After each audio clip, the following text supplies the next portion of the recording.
सबको जवाब नहीं दूंगी, मैं जवाब सिर्फ अपने क्षेत्र के लोगों को दूंगी। ये लोग आपकी बात सुन रहे हैं सयानी जी, ये आवाज आपके लोगों तक पहुंच रही है, क्या कुछ आप बताएंगी? चड्डा भी पहुंचेगी, चड्डा नहीं हूँ चड्डी बन जाऊं, ऐसी बात आप आगे भी पहुंचेंगी, जवाब मिल जाएगा। অভিষেককে তো আমি আমার লিডার হিসেবে আলাদা করে এমপিও তো দেখি। আমি যতটা পেরেছি করেছি, আরো করব। অভিষেক একটু বেশি পেছন থেকে। মানুষ অত বোকা না, মানুষকে বোকা বানানোটা অত সহজ না। সবাই জানে, মানুষ জানে যে আমি কি খাবো, কি পরবো, কোন দিকে তাকাবো, কি করব। রিমোট কন্ট্রোল দিয়ে হয় না মানুষকে।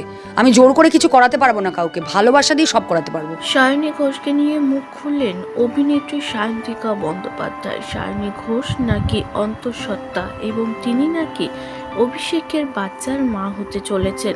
গোপনের সম্পর্ক ছিল সায়নী ঘোষ ও অভিষেক বন্দ্যোপাধ্যায়ের, তবে সেই বিষয় নিয়ে স্পষ্ট করলেন সায়ন্তিকা বন্দ্যোপাধ্যায়। তিনি জানিয়েছে মানুষ এত বোকা না, যেটা যে বলবে সেটাই বিশ্বাস করে নেবে। মানুষ কোনো রিমোট কন্ট্রোল গাড়ি না যে তাকে রিমোট দিয়ে কন্ট্রোল করবে। সায়নী যেটা করেছে সম্পূর্ণ টাকা ও নিজের ইচ্ছাতে করেছে। অভিষেক তাকে ফাঁসায়নি, বরং সায়নী টাকার জন্যই অভিষেকের কাছে বারবার গিয়েছে। সায়নী ঘোষ কিছুদিন আগে মুখ খুলেছে সমাজ মাধ্যমে এবং দুটো ফটো শেয়ার করেছে। যেই ফটোতে দেখা যাচ্ছে গোপনে বিয়ে করেছিল অভিষেকের সাথে সায়নী ঘোষ এবং তার সন্তানের মাও হতে চলেছেন তিনি।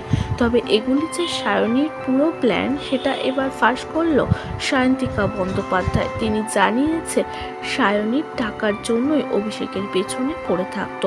আমিও তো একটি টিএমসির নেতা ছিলাম, তবে আমার সাথে কেন হলো না, ওর সাথেই সব হয় কেন? সায়ন্তিকার কথায় টিএমসি হারার পর সায়নী দল বদলেছে এবং অভিষেককে বদনাম করাই তার উদ্দেশ্য।